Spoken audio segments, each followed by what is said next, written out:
the Trump administration has slashed the US refugee cap, and that's just to 7,500. That's actually the lowest since the program began back in 1980 and is prioritizing white South Africans. What is the significance of the shift, and basically, how does it fit into Trump's wider immigration agenda? Well, it's really significant. It's being described by many here in Washington and across America as one of the biggest US reversals of commitments when it comes to refugee admissions to the United States. Now, Leanne, as you said, it's reducing that admission ceiling to 7,500. To give that in context, it's just 6% of the level that was set under the Biden administration. Now, this is part of President Trump's sort of wider restrictions when it comes to refugee policy.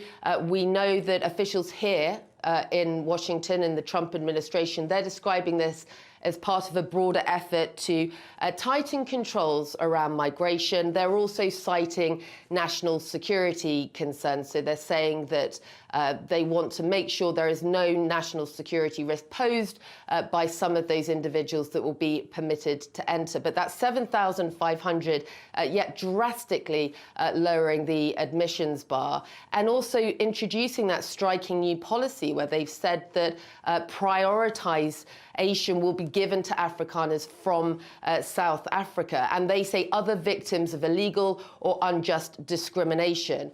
But Leanne, it's left many, many people in limbo. In particular, you look at Afghans who served alongside US forces in America's longest war. Now, many of them were promised resettlement by the US, have gone through years of security checks already here in America. Aid organizations in particular dealing with some of those Afghans who had those promises made to them are saying that this is really potentially very, very damaging for the United States. One group saying that it lowers America's moral standing and could potentially make it much harder in the future when it comes to foreign conflicts, for example, to rely on the United States commitment. So many people here in the US, particularly when it comes to certain groups of individuals for who this potentially is going to impact, very concerned about what exactly this new policy announcement will mean.